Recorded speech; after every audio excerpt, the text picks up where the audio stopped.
जय हिंद। आइए आज के वीडियो में देखते हैं चैप्टर 10। चैप्टर 10 है ये अनुकरणीय सामाजिक कौशल प्रशिक्षण एवं पृष्ठपोषण। ये पेपर 1 का है, बीएड सेकेंड ईयर का। बहुत ही इम्पोर्टेंट चैप्टर है। इसमें सिखाया जाता है कि रियल पढ़ाने मतलब जो वास्तविक रूप से पढ़ाने जाना, उसके पहले एक आर्टिफिशियल पढ़ाने का वो किया जाता है, प्रबंध किया जाता है कि कृत्रिम रूप से एक क्लासरूम बनाया जाएगा, कृत्रिम रूप से लोग बैठे रहेंगे और वहाँ पे पढ़ाने का मौका दिया जाता है, जिससे कि कॉन्फिडेंस बिल्डअप हो। ठीक है, कॉन्फिडेंस बढ़ाने के लिए ये किया जाता है। तो आइए इस चैप्टर को शुरू करते हैं। चैप्टर बहुत ही आनंद आएगा पढ़ने में, क्योंकि इंटरेस्टिंग है। थोड़ा सा आर्टिफिशियल चीज़ों को इसमें हम लोग देखेंगे कि कैसे वो किया जाएगा। और जो लोग इस चैनल पर नए हैं वो लोग सब्सक्राइब कर लें, और जो लोग को स्टडी मटेरियल चाहिए, टेट सीटेट के लिए भी स्टडी मटेरियल वहाँ अवेलेबल रहेगा, तो आप लोग वहाँ से ये मेरे टेलीग्राम चैनल को ज्वाइन कर लीजिए। टेलीग्राम चैनल में हम पीडीएफ के साथ साथ उस पीडीएफ का जो वीडियो बना है, उस वीडियो का भी लिंक उसमें हम प्रोवाइड कर दिए हैं। साथ ही साथ उसका टॉपिक का नाम, जो चैप्टर का नाम है या जो टॉपिक जिस टॉपिक में उसमें हम पढ़ाई हुआ है, जो टॉपिक की चर्चा हुई है, उस टॉपिक का भी नाम दे दिए हैं। तो पीडीएफ मतलब टेलीग्राम चैनल अब बहुत ही अच्छा उपयोगी हो गया है। एक नज़र में आप देख सकते हैं किसको हमें रिवाइज करना है, बस उसी को डायरेक्ट ओपन करिए, आपको सर्च करने की ज़रूरत नहीं पड़ेगी। ठीक है, तो ये बहुत ही अच्छा है। किसी ने हमको, आप ही लोग में से कोई हमें ये सजेशन दिया था कि सर वीडियो का लिंक पीडीएफ में दे दीजिए। तो वीडियो एक्चुअली क्या है, पीडीएफ तो पहले बन जाता है, उसके बाद वीडियो बनता है, फिर पीडीएफ को एडिट करना थोड़ा सा मुश्किल हो जाता है। ठीक है, तो हमने क्या किया कि टेलीग्राम चैनल में ही उस लिंक को दे दिया, वीडियो के लिंक को। ठीक है, और उस पीडीएफ के साथ उस लिंक, मतलब पीडीएफ और लिंक दोनों एक ही साथ है, एक ही फाइल आपको दिखेगा। लिंक पर क्लिक करेंगे तो वीडियो खुलेगा, और जस्ट लिंक के ऊपर जो पीडीएफ बना रहता है उस पर क्लिक करेंगे तो पीडीएफ खुलेगा, और उसी में डिटेल भी दिया हुआ है कि ये किस चैप्टर का है। ठीक है, तो आप लोगों को बहुत ही आसानी होगी। ठीक है, तो ज़्यादा से ज़्यादा लोग जुड़ें। और टेट, इसके बाद टेट सुपर टेट भी आ रहा है, तो उसके लिए भी बहुत सी अच्छी तैयारी वहाँ होने वाली है। तो आप लोग ज़्यादा से ज़्यादा जुड़ें और ज़्यादा से ज़्यादा उसका लाभ लें। ठीक है, और वीडियो अच्छा लगे तो लाइक करें, शेयर करें, कमेंट करें, क्योंकि जब भी हम कमेंट पढ़ते हैं तो मैं बहुत खुशी होती है, बहुत मतलब आनंद मिलता है कि चलिए कम से कम मेरी वजह से कुछ लोगों को ज्ञान हो रहा है और वो लोग अच्छा कर रहे हैं, फीडबैक भी अच्छा दे रहे हैं। तो ऐसे ही अच्छा कमेंट देते रहिए और मेरा एनर्जी लेवल को हाई करते रहिए, ताकि हम ज़्यादा से ज़्यादा और आप लोग की सेवा कर सकें। ठीक है, आइए शुरू करते हैं चैप्टर 10।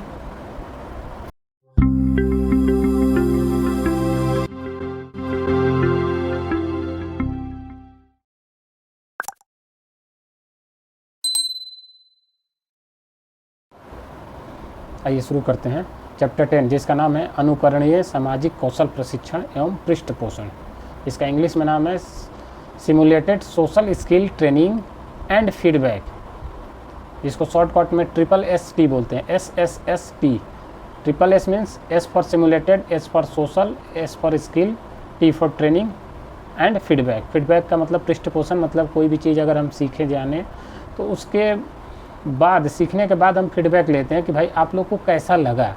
ठीक है, तभी तो जैसे हम वीडियो बना रहे हैं तो आप लोग फीडबैक देते हैं कि सर थोड़ा सा आवाज़ कम है, थोड़ा सा सर क्लियरिटी कम है, सर ये, तो ये चीज़ होता है फीडबैक। तो फीडबैक भी 2 तरह के होते हैं, धनात्मक, ऋणात्मक, और एक होता है मिश्रित फीडबैक। 3 तरह के एक्चुअली सब हम लोग पढ़ेंगे इसमें। इस चैप्टर में सारा चीज़ डिस्कस किया जाएगा। तो थोड़ा सा ओवरव्यू दे दिए इस चैप्टर में क्या है। तो पहले तो हम लोग को पढ़ना है कि सामाजिक कौशल प्रशिक्षण, मतलब हम लोग को कौशल प्रशिक्षण सीखना है, लेकिन डायरेक्ट जैसे हमको टीचर बनना है तो डायरेक्ट हम क्लासरूम में जाके नहीं पढ़ाएंगे। एक कृत्रिम, मतलब एक ऐसे ही आर्टिफिशियल क्लासरूम रहेगा, मतलब क्लासरूम तो रियल में रहेगा, लेकिन उसमें जो बच्चे की जगह बच्चे नहीं रहेंगे, अपने ही साथी रहेंगे। ठीक है, अपने शिक्षकगण रहेंगे। ठीक, और वहाँ पे हमको पढ़ाने का मौका दिया जाएगा, वहाँ हम पढ़ाएंगे, वहाँ जो भी गलतियाँ हम करेंगे तो वहाँ हमको बताया जाएगा कि आपने ये गलती किया, ये गलती किया, तो फीडबैक दिया जाएगा। तो वहाँ पे पॉजिटिव फीडबैक, निगेटिव फीडबैक, मिश्रित फीडबैक, तीनों दिया जाएगा। मतलब इस चैप्टर में बस यही पढ़ना है। ठीक, आइए देखते हैं पहला क्वेश्चन इसका। SSST का पूरा नाम क्या है बता ही दिए, सिमुलेटेड सोशल स्किल ट्रेनिंग।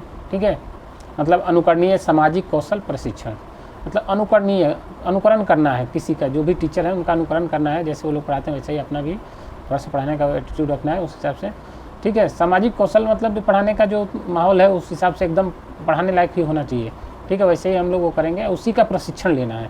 ठीक है, प्रशिक्षण ले रहे हैं, जैसे ट्रेनिंग, एक तरह से ट्रेनिंग होता है ना, कि हम लोग जैसे सेना में ट्रेनिंग दिया जाता है कि कैसे ही दुश्मन से लड़ना है। तो क्या रियल में थोड़ी ना वहाँ दुश्मन लाया जाता है, रियल में किसी पाकिस्तानी को थोड़ी लाया जाता है, किसी और को थोड़ी लाया जाता है वहाँ पे सामने कि लो इसको मारो। आपस में ही लोग वो बने रहते हैं, कोई दुश्मन कोई दोस्त, उसी में से आपस में लोगों को फाइट करना होता है, सिखाया जाता है कि कैसे हमको फाइट करना है। और जब रियल में जाएंगे तो वहाँ परफॉर्मेंस करेंगे, देंगे वहाँ परफॉर्मेंस, तो वहाँ अच्छा परफॉर्मेंस होगा क्योंकि उसका हम लोग अभ्यास कर चुके हैं। वैसे ही यहाँ भी है, टीचिंग के लिए एक आर्टिफिशियल बैकग्राउंड तैयार किया जाता है, वहाँ पे सभी लोग बनावटी रहते हैं, एग्जैक्ट स्टूडेंट नहीं रहेंगे, एग्जैक्ट टीचर नहीं रहेंगे, मतलब वो अपने ही स्टूडेंट रहेंगे, अपने ही साथ के लोग रहेंगे, अपने ही टीचर रहेंगे। वहाँ पे रियल में कुछ ऐसा नहीं है, और वहाँ पे हमको पढ़ाना होगा, ठीक है। और वहाँ पढ़ाएंगे और वहाँ से हमको फीडबैक मिलेगा कि आपने ऐसे नहीं ऐसे पढ़ाइए, आपको इस चीज़ को ऐसे नहीं ऐसे बताइए, और उस फीडबैक से हम अपने में सुधार करेंगे, ठीक है। आइए दूसरा क्वेश्चन देखते हैं। SSST कभी का किसने किया था, और इसका देखिए थोड़ा मिस्टेक हो गया, का खोज किसने किया और कब किया, मतलब इसका शुरुआत खोज नहीं, शुरुआत इसका किसने किया और कब किया था, ठीक है। तो इसका शुरुआत किए थे क्रुकसेंक ने 1968 में, ठीक है, 1968 में क्रुकसेंक किए थे, ठीक है। एक अभी नहीं है, विधि है, SSST विधि का शुरुआत क्रुकसेंक ने 1968 में किया था। आइए तीसरा क्वेश्चन देखते हैं। SSST को और किन किन नामों से जाना जाता है, इसे इसके बहुत सारे नाम हैं, ठीक है।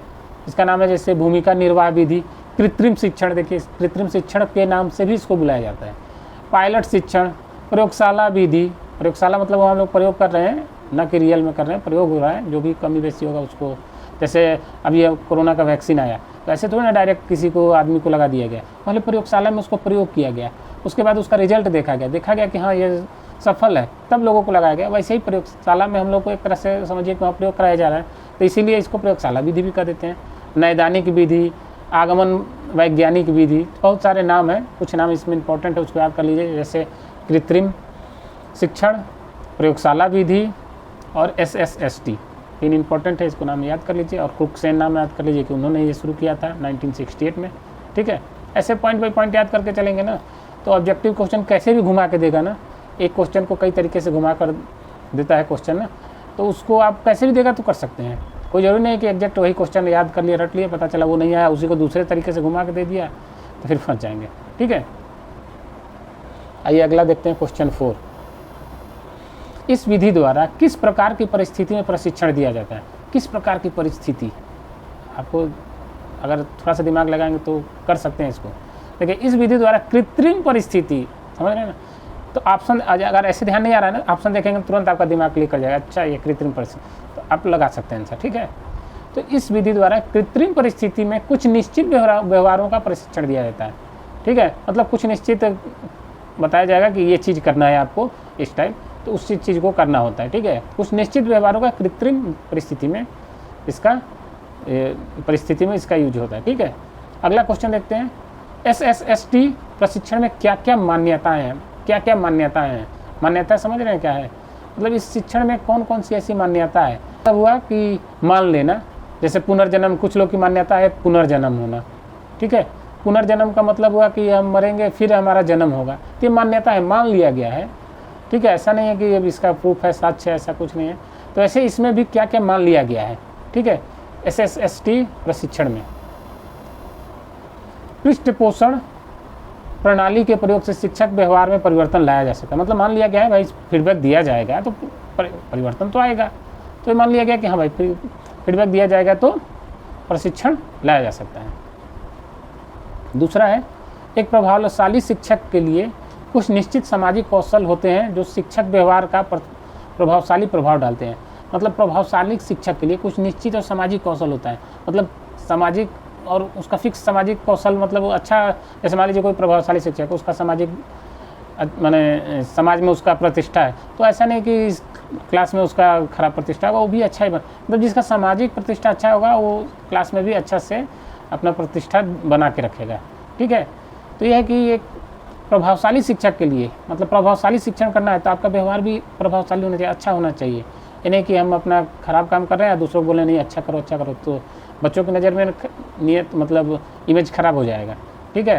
तो हम जैसा कर रहे हैं वैसा ही सामने वाले को भी बोलना चाहिए, और वैसा हमें कोशिश करना है कि जो चीज़ हम मना कर रहे हैं किसी को तो वो चीज़ खुद भी ना करें, इससे क्या है प्रभाव अच्छा बनता है।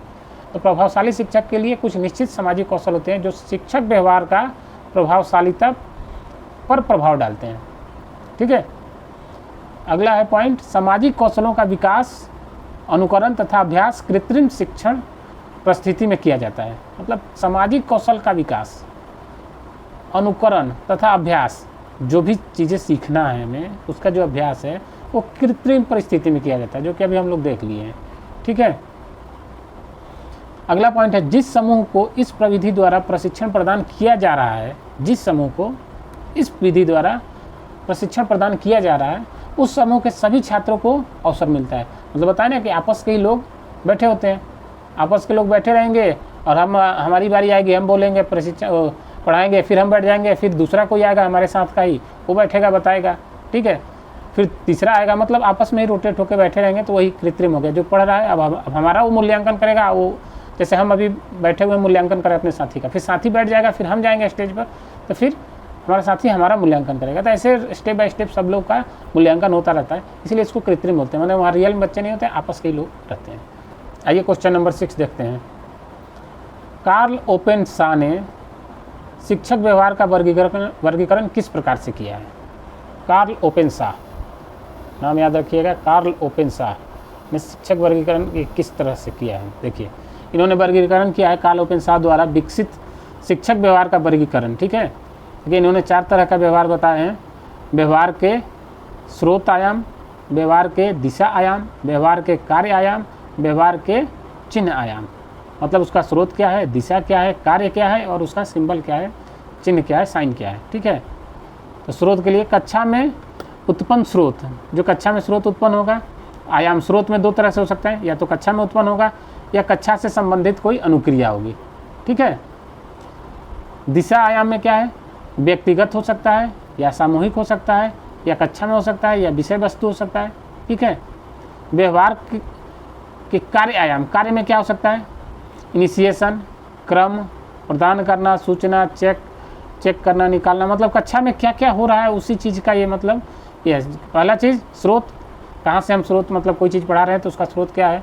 ठीक है, स्रोत हो सकता है कौन सा, कक्षा से उत्पन्न हो सकता है स्रोत, जैसे कोई बच्चा ही क्वेश्चन पूछ लिया तो अब उसको हमें बताना होगा, तो कक्षा से स्रोत उत्पन्न हुआ, क्या बताना है हमें।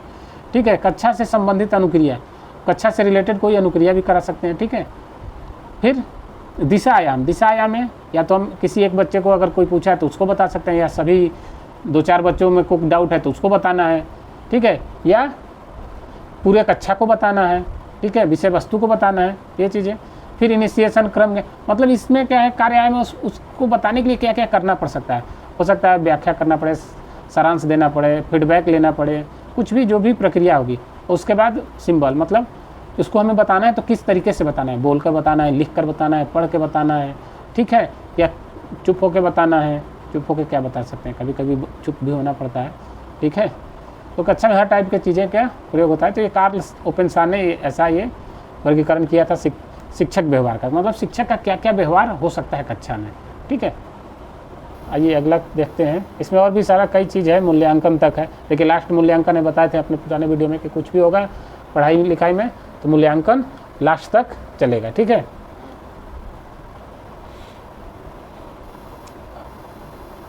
क्वेश्चन 7 देखते हैं। SSST का प्रयोग कब किया जाता है, मतलब इसका प्रयोग कब करना होता है। सामान्यतः छात्र को वास्तविक शिक्षण के पूर्व कृत्रिम कक्षागत परिवेश में शिक्षण अभ्यास हेतु किया जाता है। मतलब सामान्यतः छात्र को वास्तविक शिक्षण, मतलब रियल में जो शिक्षण हो रहा है उससे पहले कृत्रिम कक्षागत परिवेश में शिक्षण अभ्यास, मतलब अभ्यास कराया जाता है, उसके लिए किया जाता है। ठीक है, क्रुकसेंक के अनुसार SSST विधि में छात्रों को प्रमुख कौन कौन सी भूमिका निभानी होती है। मतलब इस कृत्रिम अभ्यास में कौन कौन सी भूमिका होती है। देखिए क्या भूमिका होती है, शिक्षक की भूमिका, मतलब एक शिक्षक की तरह पढ़ाना है।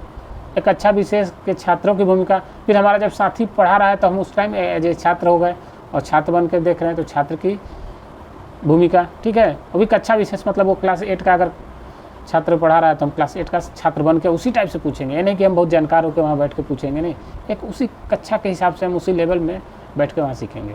ठीक है, उसके बाद एक पर्यवेक्षक की भूमिका, और वहाँ पर्यवेक्षक मतलब हम उसका निगरानी भी कर रहे हैं, कि कैसे पढ़ा रहा है, क्योंकि हमें फीडबैक देना है। तो निगरानी भी करेंगे कि हाँ कैसा पढ़ाया, क्या अच्छाइयाँ थी, क्या बुराइयाँ थी, तो उस चीज़ को हम ध्यान देंगे। तो हमको 3 चीज़ें सीखने को मिलेगी। तीनों चीज़ में पहला है शिक्षक, हम स्टेज पे जाएंगे पढ़ा रहे हैं तो एज ए शिक्षक की तरह हो गया। दूसरा हो गया जब मेरा साथी पढ़ा रहा होगा तो हम एज ए छात्र बन के वहाँ सीख रहे होंगे, और भी उस क्लास का ही छात्र जिस क्लास को पढ़ा रहा होगा। ये नहीं कि हम जानकार हो गए, कि ऐसे नहीं, एक छात्र की तरह करेंगे व्यवहार। फिर एक पर्यवेक्षक की तरह भी व्यवहार करेंगे। क्यों पर्यवेक्षक की तरह? क्योंकि उसको हमें फीडबैक बताना है कैसा पढ़ाया, ठीक है, तभी तो वो सुधार करेगा। तो ये 3 चीज़ें 3 भूमिका निभानी पड़ती है, ठीक है। इसके बाद अगला क्वेश्चन है SSST विधि में कितने सोपान होते हैं, मतलब कितने स्टेप होते हैं? तो 6 स्टेप होते हैं। कौन कौन से? तो आगे देखते हैं।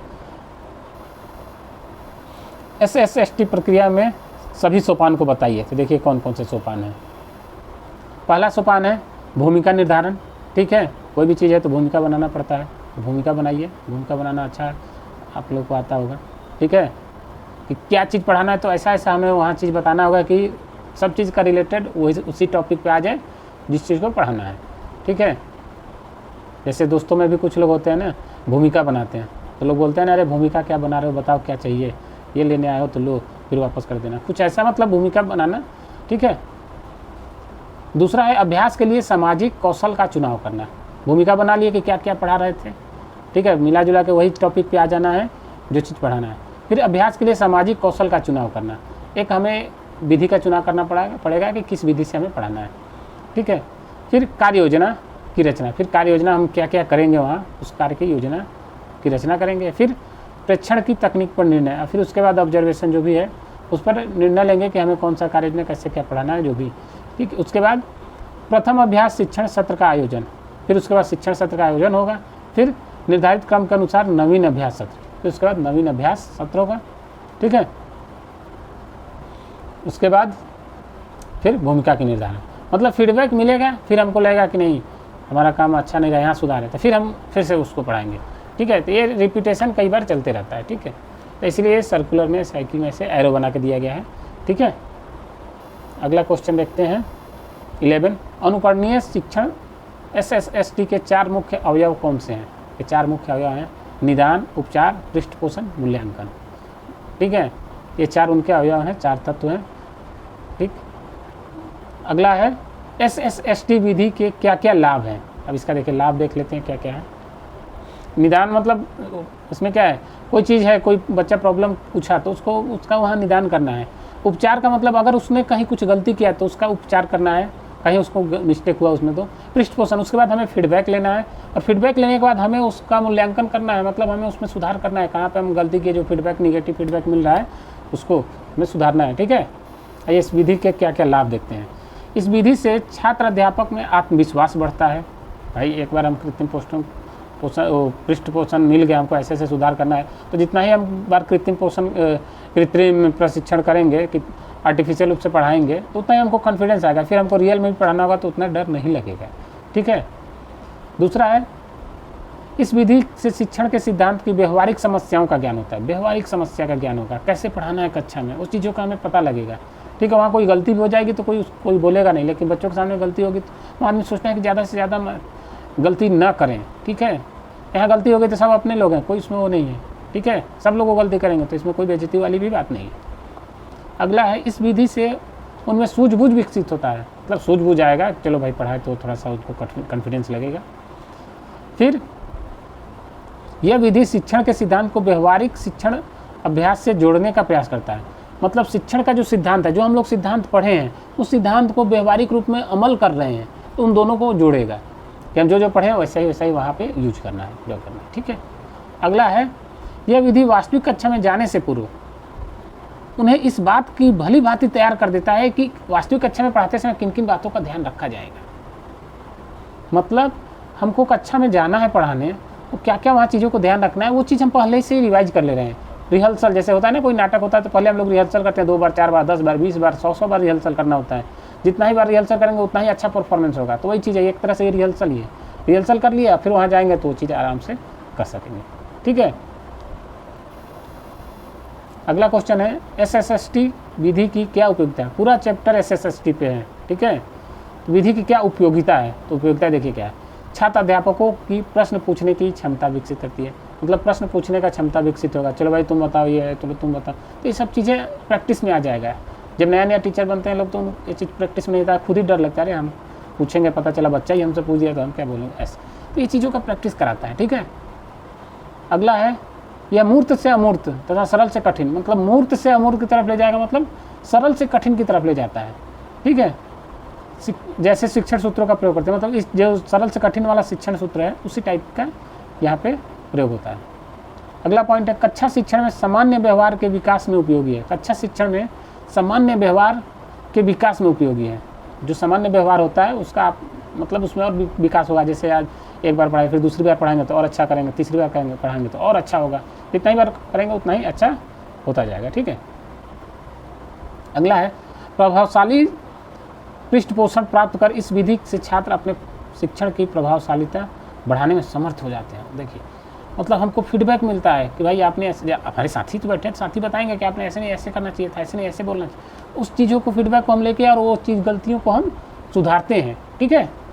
आइए अगला क्वेश्चन है SSST विधि की सीमाएं क्या क्या है, मतलब इसकी लिमिटेशन क्या क्या है, कहाँ कहाँ इसकी कमियाँ हैं। देखिए कृत्रिम परिवेश में कई बार शिक्षण की गंभीरता को कम कर देता है। मतलब सब लोग अपने साथ ही रहते हैं तो वहाँ पे गंभीर नहीं, थोड़ा सा मतलब गंभीरता कम हो जाती है, और यही गंभीरता धीरे धीरे क्लास में, तो एक फ़ायदा भी है। गंभीरता कम है तो हम वहाँ कॉन्फिडेंटली बोल सकते हैं और वही चीज़ का प्रैक्टिस हो जाएगा तो हम रियल क्लास में भी बोल सकते हैं, लेकिन वहाँ थोड़ा गंभीरता कम कर देता है, ठीक है।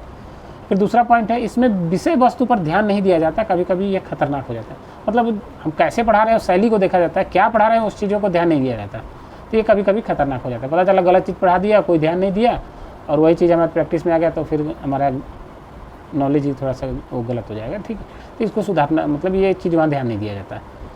अगला है भूमिका निर्वाह कृत्रिम परिवेश में किया जाता है, जो अमनोवैज्ञानिक तथा अव्यवहारिक है। मतलब कृत्रिम चीज़ों में हो रहा है तो फिर थोड़ा सा अनयूजुअल लगेगा, व्यवहारिक में नहीं मतलब लगेगा कि अरे ये तो ऐसे ही किए, इसका कुछ फ़ायदा तो हुआ नहीं। रियल क्लास में पढ़ाते बच्चे उसका फीडबैक देते तो, लेकिन उसको प्रैक्टिस करने के लिए किया जाता है तो ये कि अव्यवहारिक लगता है, ठीक है।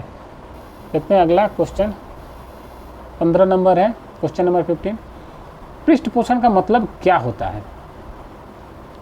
पृष्ठपोषण का मतलब क्या है? देखिए मतलब क्या,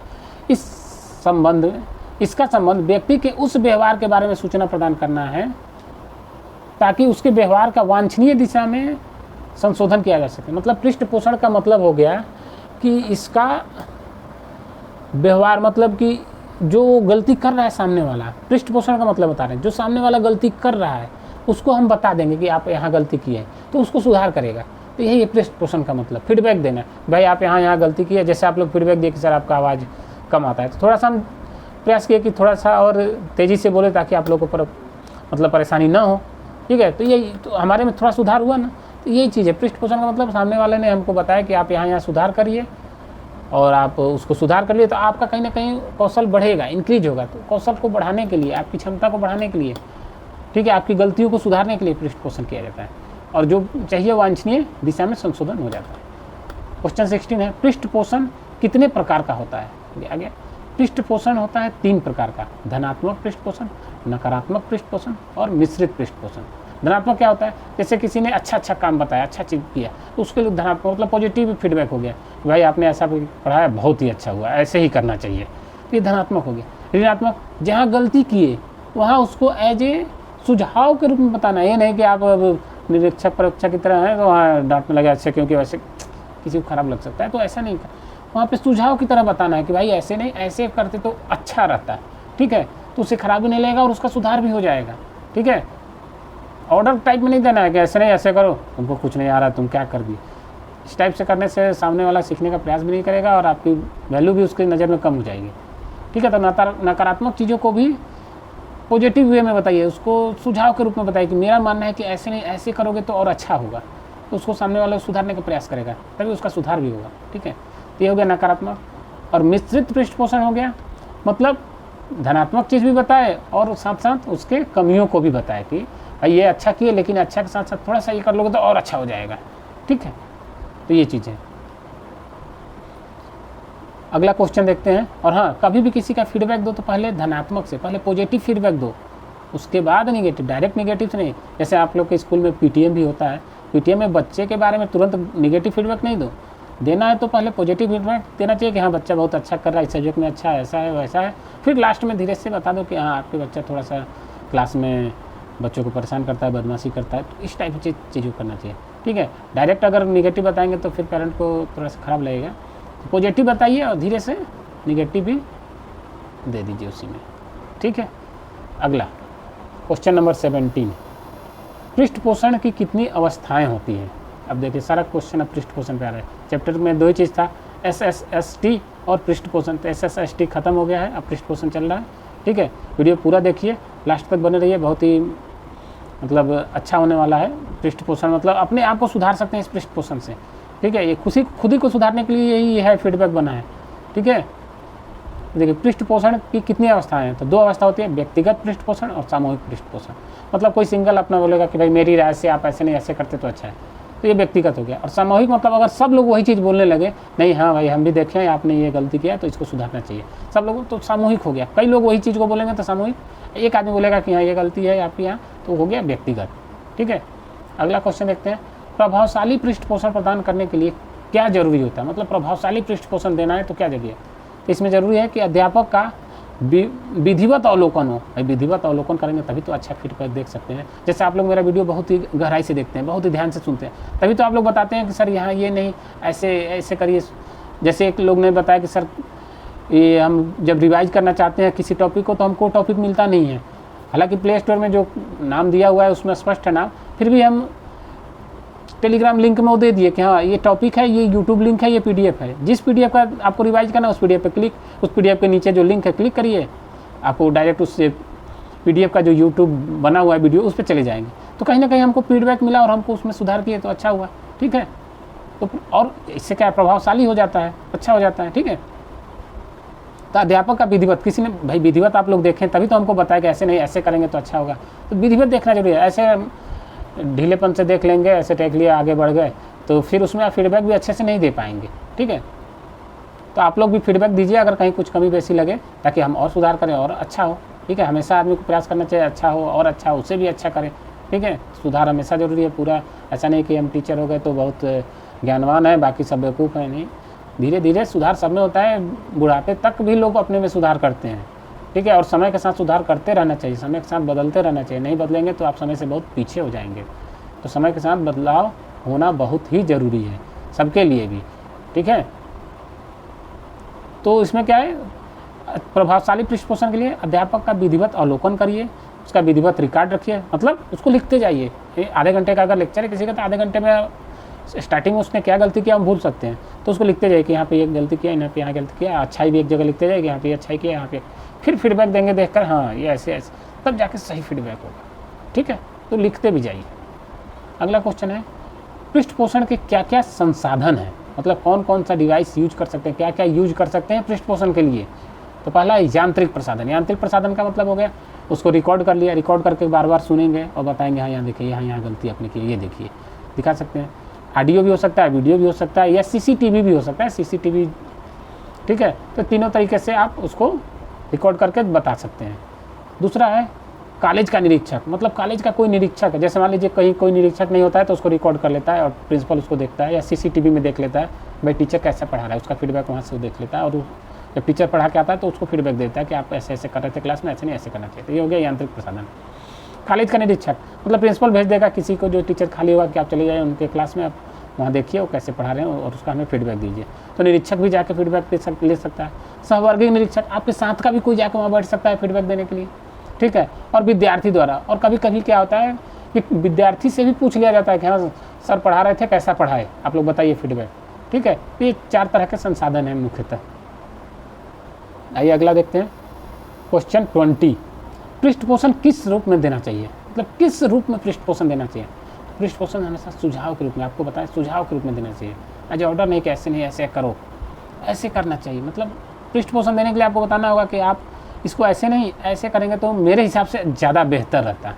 ठीक है, तो उसको ख़राब भी नहीं लगेगा, आपने उसकी कमी को बता दिया और वो अपना अच्छा प्रभावशाली शिक्षक बनना चाहता है तो सुधार कर लेगा, नहीं चाहता है कि भाई हम तो ऐसे ही हैं तो फिर उस फीडबैक का कोई फ़ायदा नहीं रहा उसके लिए। ठीक है, तो कभी फीडबैक मिले तो उसको ले लेना चाहिए। जैसे बोले हैं ना कैसे रहीम दास, निंदक नियरे राखिए आंगन कुटी क्षमाए, जो मतलब आपकी बुराई करता है उसको अपने पास ही रखिए, तभी तो आप में सुधार होगा। दूर रहेगा तो आपको बुराई करेगा ही नहीं कोई, तो हम कैसे अपने आप में सुधार करेंगे। और कोई आदमी परफेक्ट तो है नहीं, कमी तो सब में है, लेकिन अपने आप को कमी नहीं दिखता, दूसरे को कमी वो दिखता है तो हमको बताता है और उसके हिसाब से हम लोग सुधार करते हैं। ठीक है, अगला क्वेश्चन है 21, पृष्ठ पोषण प्रदान करने के लिए क्या क्या नियम है। देखिए नियम क्या क्या है जान लीजिए। किसी को पृष्ठ पोषण देना है तो कैसे दे सकते हैं, किसी को फीडबैक देना है तो कैसे देंगे। तो पहला पॉइंट है धनात्मक बिंदुओं का उल्लेख करें, मतलब सबसे पहले धनात्मक बिंदु बता दीजिए, आपने ये अच्छा किया, वो अच्छा किया, ऐसे किया वैसे किया, आपने तो एकदम तहलका कर दिया। ठीक, उसके बाद धीरे से ऋणात्मक बिंदु को बता दीजिए, तो जैसे खुशी रहेगा, खुश रहेगा, धीरे से एक नेगेटिव पॉइंट दे दीजिए, तो उसको खुशी में उस नेगेटिव पॉइंट को अंदाजा पता नहीं चलेगा, लेकिन आपने उसको बता दिया। ठीक है, तो उसको लगेगा हाँ हाँ सही है, आपने इतना बड़ाई किया है और ये नेगेटिव बता रहा, मतलब सही आकलन किया इसने।